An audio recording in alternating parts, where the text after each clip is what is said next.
Everybody's talking about it. If you're not talking about it, you're thinking about it.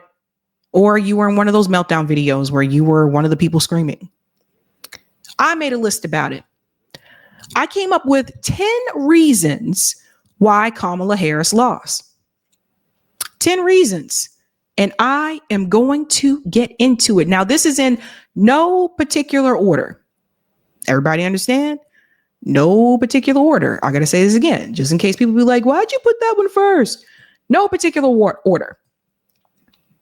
10 reasons why Kamala Harris lost her campaign. Here's the first reason. Celebrity overload. This is one people may not have thought about. Celebrity overload. Whether it was Beyonce, whether it was Usher, Eminem, whether it was Meg Thee Stallion shaking her booty in Atlanta, there was too much celebrity overload. It went above and beyond. It went over the top. And sometimes when that happens, it can give people the impression that you're trying too hard. Where I come from, we say, you doing too much.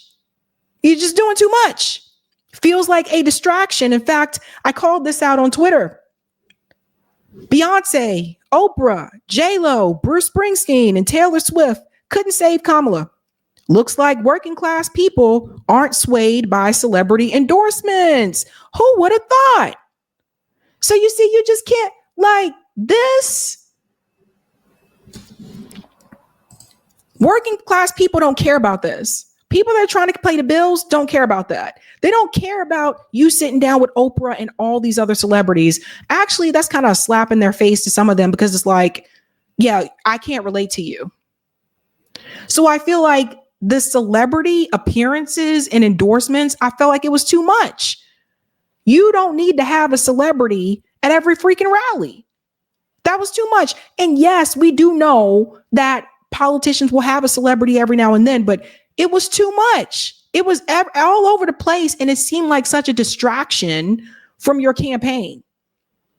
Then you have people showing up to see what they thought would be a Beyonce concert instead of listening to your message, your policies, and your platform, which you weren't really talking much about that anyway. So that's one. Two, Gaza. The Gaza issue. One of the things we know is probably one of the biggest reasons voters begged Kamala Harris to listen, but she was too busy speaking. In Pennsylvania, 34% of respondents said they would be more likely to vote for the Democratic nominee if the nominee vowed to withhold weapons to Israel, compared to 7% who said they'd be less likely. The rest said it would make no difference. In Arizona, 35% said they'd be more likely. In Georgia, 39% said they would be more likely. This was probably one of the easiest gimmies. All Kamala Harris had to do was commit to an arms embargo and a permanent ceasefire. So the Gaza one is a big one. And you know, I have to point this out. Abandon Harris, he dropped bars. They dropped bars after Kamala lost, just to show you how easy this was for Kamala Harris. We'll fast forward a little bit here. Oh, here we go. Listen to this. Let me pull it back. Sorry, the Twitter videos sometimes. So easy, something so easy. Community. We endorsed Green Party presidential candidate Dr. Jill Stein and her running mate Dr. Butch Ware to unify our protest vote. But let there be no misunderstanding. We told our supporters plainly that if they did not share this endorsement, they should still vote third party. Sitting out this election was never an option. This is not a victory speech, but we will not let this moment pass without congratulating the Muslim American community for its unprecedented stand. No minority group in the United States has come together so powerfully to draw a red line, and in circumstances as dire as these in modern history. True courage doesn't wait for permission, and principles are not accessories to be discarded when stakes are high. By holding this line, our community has displayed a rare and genuine integrity, one that shines in the face of extreme adversity. To those who stood by and watched, consider this our condolences. To every person who fancied themselves righteous, to those who postured as morally superior, you have exposed yourselves. For 14 months, you saw the images. Children beheaded, dismembered, orphaned, and did nothing. You saw videos of women torn apart by bombs, gunned down, mourning the erasure of entire bloodlines, and still you did nothing. You saw men crushed to death by tanks, lined up and executed, raped in Israeli prisons, and nothing moved you. Those of you with even a shred of self-awareness will come to realize you lost more than an election. You minimized and dismissed a genocide, funded by your tax dollars, your compliance, and your silence. You didn't just lose the election, you lost your humanity. Spare us the patronizing responses of, "Good luck under Trump." Our efforts for justice have always relied on people of conscience, and this past year has made it clear you have none. What did you think would happen? Did you really think we'd sit idle while our tax dollars were used to massacre our people, desecrate our holy sites, level our places of worship, and that we then vote for the administration responsible for one of the most egregious atrocities in modern history? Did you think we'd stand by as anyone who protested was silenced, beaten, arrested, and degraded? As the letter from Black Muslim American leaders so powerfully stated, the war on Gaza is a war on Islam. The Muslim American community, a diverse body of people from all ethnicities and races, has decided we will not stand down. We tell you what we told your murderous, complicit vice president when she berated anti-genocide protesters at her rally. Your words will not placate us, your fear tactics will not shake us, and your condescending tone does not intimidate us. This fight is far from over. If anything, the last year was just the beginning. The outcome does not change our path. We will continue organizing, mobilizing, and building within our community. We have achieved this much with only a year of effort. Imagine what we can accomplish with 2, 4, or 10 years. We will put in the work, and we will leave the rest to Allah. There are those within our ranks who attempted to mislead our community, rallying votes for Kamala Harris to protect their self-interests. For decades, these thieves and scoundrels have posed as representatives of our community. In truth, they represent nothing but their own greed. Let us take note of who they are and remember. Today marks the beginning of a new era, one where the Muslim American community ensures that the victims of US imperialism are no longer faceless, voiceless, nameless.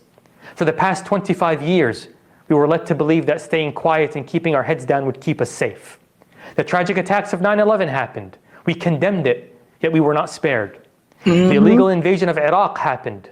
We stayed silent, yet we were not left alone. The entire region was destabilized. A vacuum opened and chaos was unleashed on our people, and still the world pointed to us and demanded that we condemn the violence inflicted upon us. It is time for the Muslim American community to rise and reclaim its dignity, its integrity, its humanity, and in doing so, we hope every other minority community in the United States will see our example, draw their own red lines, leverage their votes, and stand for their dignity and humanity. In conclusion, we ask Allah subhanahu wa ta'ala to guide us to righteousness, to strengthen our resolve to stand with the oppressed, and to grant victory to those who are crushed by their oppressors wherever they may be. Ameen. Wassalamu alaikum wa rahmatullahi ta'ala wa barakatuh. He left no crumbs. Everybody take note. All she had to do was call for an arms embargo and a permanent ceasefire, Gaza, and to show you that it was about her. If you look at the other races in Michigan, Harris loses Michigan and Wisconsin, but Slotkin and Baldwin win. Also, Rashida Tlaib won. It was her. That's not Donald Trump's fault. That's not Jill Stein's fault. That is Kamala Harris's fault. And then number 3, the media. The media is part of the reason why Kamala Harris lost. And I say media, I'm talking about corporate media. In fact, they admitted this themselves. The media sat there during this election cycle, and not only did they shame Donald Trump for having a record, being a felon, not thinking about the fact that there are people within the Democratic Party community that could be in that same situation that may also have had records, not thinking about those things, class issues. The media sat there and they told people that Donald Trump was Hitler. They called Trump supporters Nazis. I'm talking about the Morning Joes, the CNNs. They did all this stuff. They did this.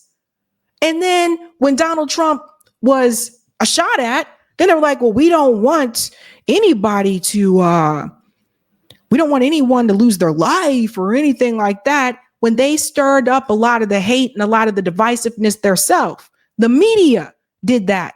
The media sat there and defended Joe Biden when Joe Biden called Trump supporters garbage. Then he tried to walk it back. We know what he meant.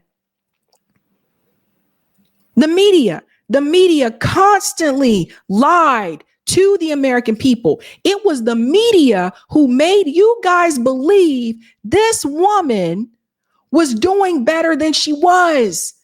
And the polls were showing she lost the Muslim vote. She wasn't going to win. But the media made you think she was doing so well. She was not doing well. You guys had to come to independent media. You had to come to my channels like mine for me to tell you she was not doing well in Philadelphia. The media even calls out itself. They called out their self for the lies. Listen to this. This is a mandate. He's won the national popular vote for the first time for a Republican, for the first time since 2004. This is a big deal. This isn't backing into the office. This is a mandate to do what you said you were going to do. Get the economy working again for regular working class Americans. Fix immigration, try to get crime under control, try to reduce the chaos in the world. This is a mandate from the American people to do that. I think I'm interpreting the results tonight as the revenge of just the regular old working class American, the anonymous American who has been crushed, insulted, condescended to. They're not garbage. They're not Nazis. They're just regular people who get up and go to work every day and are trying to make a better life for their kids, and they feel like they have been told to just shut up when they have complained about the things that are hurting them in their own lives. I also feel like this election, as we sit here and pour over this tonight, is something of an indictment of the political information complex. I mean, we've been sitting around here for the last couple of weeks, and the story that was portrayed was not true. I mean, we were told Puerto Rico was going to change the election. Liz Cheney, Nikki Haley voters, women lying to their husbands. Before that, it was Tim Walz and the camo hats. And when he says we were told, who told you that? Who told you that Puerto Rico was going to change things? Who told you these things? Where are you getting this information from? From these Democrat strategists? Remember, it's their job to lie. They're supposed to make you think she has a chance when she didn't really have a chance. The media is part of the reason why. The media, I would argue, the way they constantly kept going after Donald Trump and constantly attacking Trump supporters. Joe Scarborough on Morning Joe saying, who raised these people? The way they constantly kept doing that, I would argue that the media probably energized people who probably weren't going to vote to come out and vote against Kamala Harris. Does that make sense? When you look at the data, the numbers are showing you that Trump was able to increase new voter turnout. He got more new registered voters than Kamala Harris did. The media is part of that. Night after night after night, we were told all these things and gimmicks were going to somehow push Harris over the line, and we were just ignoring the fundamentals. Inflation, people feeling like that they were barely able to tread water at best. That was the fundamentals of the election. And so I think that both parties should always look at the results of an election and figure out what went right and what went wrong. But I think for all of us who cover elections and talk about elections and do this on a day-to-day basis, we have to figure out how to understand, talk to, and listen to the half of the country that rose up tonight and said, we've had enough. Well, they're not going to do that because that means that they have to leave their cushy studios. They have to get outside of their bubble. But the media is a big part of the reason why Kamala Harris lost. 4, weak economic platform. This is one I think I went over and over. She didn't have the bare minimum economic issues that should have been on the platform. And Bernie Sanders laid out the blueprint for that one. Honey, it's easy. $15 minimum wage. You start with that. It really should be higher. $15 minimum wage, universal health care, single payer, whatever people call it these days. I don't think they call it Medicare for all no more. Universal health care for everybody. Okay. Paid sick and family leave. By the way, these are issues, with the exception of the healthcare one. These are issues that are passing in red states. Like you just did not have, that's the easiest walk you could have taken. Anybody running for office right now through the Democratic Party, you look at the blueprint that Bernie laid out. That's how you energize a young base of voters too. So all this tax credit, $20,000 tax credit. And if you have a baby in the first year, you'll get a tax credit for that too, but it's got to be in the first year, first time home buyer or your first generation, but you got to be one of the two. Ain't nobody got time for all that. You make it easy. You make it simple.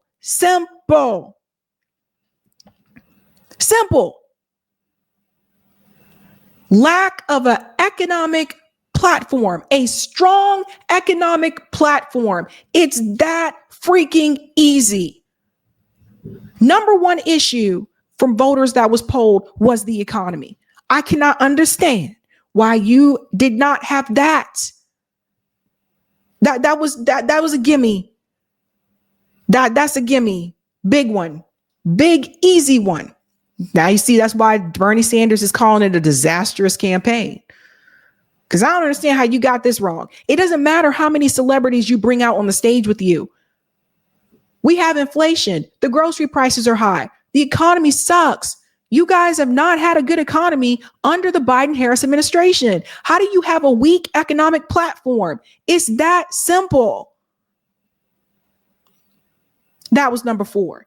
And that actually takes us into number 5, because this is another one that was a horrible idea. 5, relying on Roe. The campaign started off at one point talking about how people need to make ends meet. I grew up middle class child and all that kind of stuff or whatever. But at least in the beginning, you were talking about people can't afford a home. Somewhere along the way, somebody must have advised you and said, stop talking about that and focus on Roe, on an issue that isolates a select group in the country and alienates the men. To focus solely on Roe. It just, all women don't agree with Roe v. Wade. And even some of the women who agree with the right to choose do not believe the right should be at the Supreme Court. They don't believe it should be on the federal level. They believe it should be done through the states. So you chose an issue that the Democrats had this card in their back pocket for a long time that they thought would just resonate with so many women. And all these women would come out and not thinking about the fact that a good portion of those women are also going to be conservative and may not support it. Not thinking about the fact that even when it comes to the church community, which they always go to the black church, some of the people in the black church not too fond about that either. Not thinking about these things. It is not a number one issue for most voters. So whoever advised Kamala Harris to start focusing mainly on Roe, that was a bad idea. Bad idea. And you know why I say that? Because the numbers show, check this out. To show you my point that people tend to believe it should be at the states. look at the numbers that came from the ballot measures. Abortion rights are beating Kamala in every single state that voted on them. See what I mean? This is the states that had it on the ballot in the state. So the state, most of them passed. Or if it didn't pass, it still got more participation than a vote for her. So this is what people need to see. Progressive policies aren't unelectable. Unpopular Democratic politicians are. So these are the states that had it. Look at the percentage points. And we'll show you the ones tonight who passed and who didn't. But look at the percentage points. More people came out to vote on abortion in these states than they did for Kamala Harris. So this is why I continue to tell, I don't know who these people are. I don't know who came up with these ideas.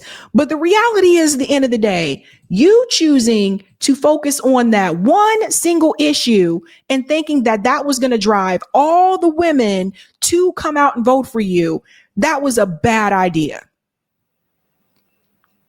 Relied too much on Roe. 6, campaign shaming black men. Oh, this was the kicker. Barack Obama comes out there and shames black men and says the problem is with you brothers. And if it wasn't him, it was people that were surrogates of the campaign that were shaming black men. But what made it bad for Kamala is when she was questioned about what Barack Obama said to black men, she didn't push back. She didn't push back. She tried to change the subject. You cannot sit up there and shame your own base. This is an easy one. Like, do you guys remember Bernie Sanders shaming his own base? Do you guys see Donald Trump shaming his own base? Why would you? The best thing for Kamala Harris to have done at that point in time is to say, I respectfully disagree with what Barack Obama has said. You can also add some data to show that like black men overperform when it comes to voting for Democrat presidential candidates when compared to any other male demographic. You couldn't even do that. So the Democratic Party, this whole idea of shaming black men and now they're trying to shame Latino men and all this doesn't make people want to come home to you. If I know every night I walk through the door, you're going to scream and yell at me, I don't want to come home to you. I might just get in the car and just go for a drive. I don't want to come home to you. So what is this? Bad idea. Shaming black men. That was another reason why I think Kamala Harris lost. And then there is number 7. And this was probably the worst of the worst of the worst. Hillary Clinton. Adding Hillary Clinton to your advising team. The woman who lost. And how did we know? Because she told us so. So what is your assessment of the stakes of this election? I mean, you are in a very exclusive club of people who've ever run for president, let alone run against Donald Trump. So to what extent do you offer counsel or do you speak with Kamala Harris about how to run against Donald Trump, who, as you've said, is a different candidate now, a darker candidate, arguably, than he was in 2016? That's absolutely true, Willie. You know, I've talked with Kamala a few times. I obviously talked with her before the debate because he is more incoherent. He is angrier. He is lashing out all the time at everybody.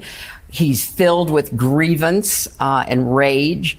And, you know, in my acceptance speech at the convention way back in 2016, I said, you know, you can't trust somebody with nuclear weapons who you can bait with a tweet, because I saw that in him at the time. A lot of people didn't, or they gave him the benefit of the doubt, or they thought, hey, you know, we've had 2 terms of a Democrat, let's try the Republicans, for whatever reason. I understand that.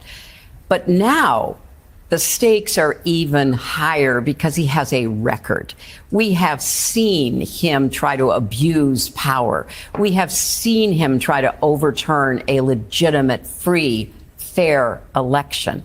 We have watched him bungle COVID and cause unnecessary deaths and pain. So he has a record. And in addition to that, he's told us what he's going to do. He is absolutely linked to this Project 2025 and all of their dark and dystopian efforts to turn the clock back on Americans' rights and the way we live and how we, look at our futures together. And he has a long rhetorical record now of making it very clear that he would be unaccountable if he were ever near the White House again. You took advice from Hillary Clinton, someone who lost to Donald Trump. Why would you listen to her? She's a loser. Hello, loser. She lost. Why would you take advice from her? She's bougie. She's snobby. She's prudish. She's not likable. I'm getting her off the screen right now. I can't even look at her anymore. She's not likable. Hillary Clinton. Another reason why Kamala Harris lost her campaign. Number 8, and this one is probably the most crucial of them. Kamala Harris abandoned her base. Imagine if Bernie Sanders, when he was running, he would have abandoned his base and saying, I'm going to put a Republican in my cabinet. Actually, hey, Marco Rubio, why don't you come on over here and help me with my campaign and we can work together? This is what Kamala Harris did. She was unwilling to work with progressive socialists, put those people as a part of her campaign. But she reached out her hand to Liz Cheney and she bragged about her endorsement from Dick Cheney. These are two warmongering people. And that right there told everybody what your cabinet would look like. And that right there told everybody what your agenda would look like when it comes to foreign policy. You were willing to extend your arm to Republicans who were not even on agreement with you on a lot of these things. But you weren't willing to extend your arm to go to Dearborn and talk to the Muslim community there. You weren't willing to extend your arm to progressive, to socialist voices. You just was trying to lean into moderate Republicans. She was trying to capture those Nikki Haley voters. But when you look back at the GOP primary, you yourself will see that most of the people who voted for Nikki Haley were independent voters. So I guess she thought she could pick them up. This whole idea of I can pick up these Republicans and all these Republicans will come and support me, that's usually not the reality. The reality is when you look at the numbers, they usually support their party. And you can even see it here. Another criticism, the Liz Cheney factor. Shout out to Case Study QB for this one, discussing VP Harris did not play to her base. Look, they're even calling it out now. We have learned that there is not an opposing party to the Republicans. The Democrats need to clear out the entire leadership group and build it from the ground up again because they failed at every level they could fail at last night. You feel that the Democratic Party should be essentially, stripped and start anew. What would... Let's go back to that one more time. We have learned that there is not an opposing party to the Republicans. The Democrats need to clear out the entire leadership group and build it from the ground up again because they failed at every level they could fail at last night. They failed at every level they can fail at. You feel that the Democratic Party should be essentially, stripped and start anew. What would that new Democratic Party look like, and what would it be? What are the differences in what the traditional Democratic Party be? Well, take a note from the Republicans. Play to your base.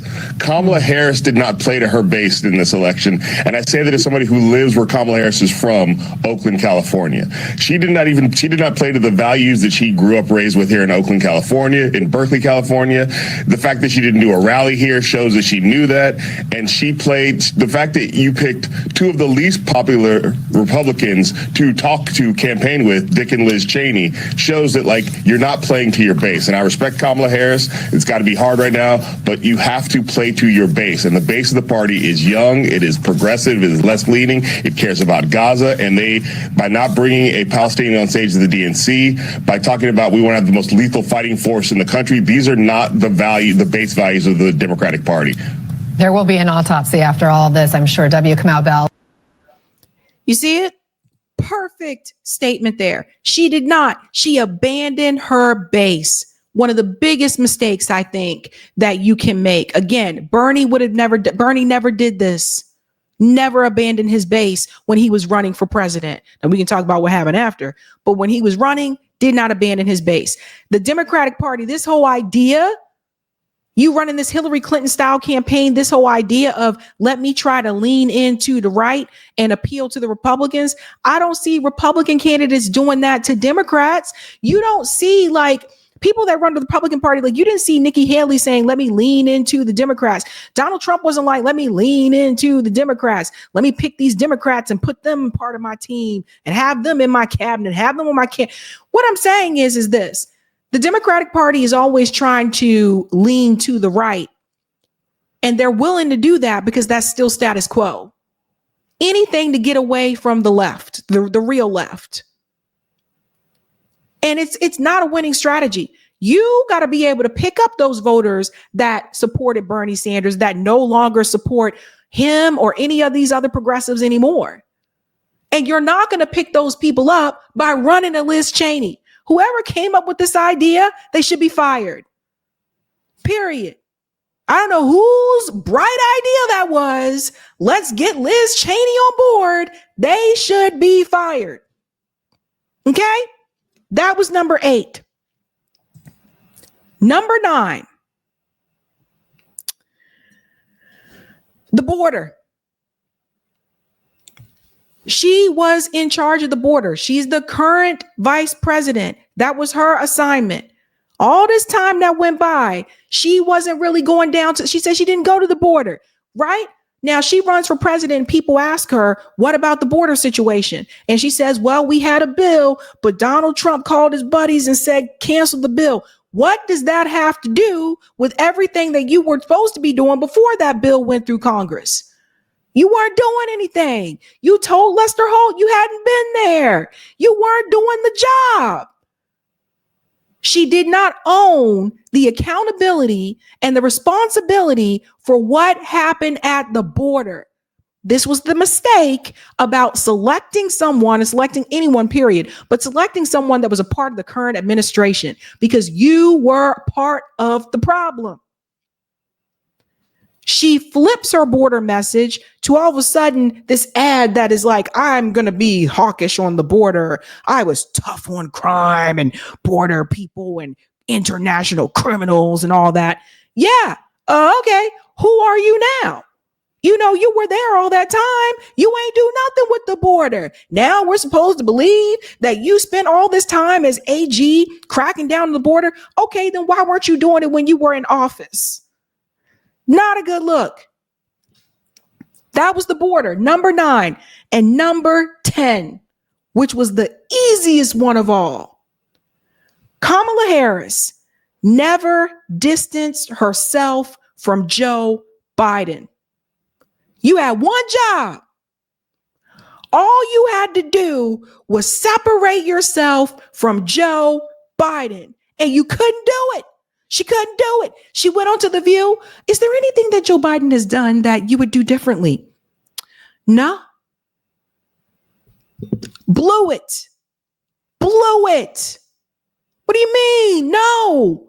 Now you just told everybody that Joe Biden is running again. Couldn't do that. Could not separate herself from Joe Biden. Not from the lean into the Republicans and the Liz Cheney and all this shit. You said, well, for one, I'm not Joe Biden. You sounded like him to me. Some of the policies that she had on her website were on Joe Biden's 2024 website. Nobody knew who you were. You were just trying to be something in front of one person, then another person, and all she had to do was that. And that would have led into the Gaza situation. Because if she would have separated herself from Joe Biden, one of the key ways of doing that was showing people how she would have been different on Israel and Gaza. I will always make sure Israel has the right to defend itself. This all began on October 7th. That right there let people know you would not be different. One job, one freaking job. Couldn't do it. Could not do it. So people said, why should they support you? Why? You were the same. They knew they'd get the same old, same old. And this leaning to the Republican, I'll show you how it works. It does not work. Look at this. How registered Republicans voted. 94% in 2020, 94% Trump, 6% Democrat. 2024 election, 94% Trump, 5% Democrat. This mythical idea of let me win over all these Republicans, it's not real. This was stupid. Well, some of the Republicans voted for Joe Biden. Yes, that's true. But same thing at the end of the day, he didn't rely on it. You can't rely on it. This is just a what? And there's a bonus. The bonus. There was no Democrat primary. There was no Democrat primary. There was no Democrat primary. She was selected. You didn't give people a choice. Maybe people wanted to sit down and see the options and vote like we used to do and vote for that person. And then that person becomes the nominee. No, this woman was selected. And I believe she was selected because they knew she probably wouldn't make it to the primary, just like she did in 2020. These are all the things that went wrong with Kamala Harris's campaign. And that's just 10. And that's why she lost. I'm not a Democrat strategist. I don't work in DC, but I have something called common sense.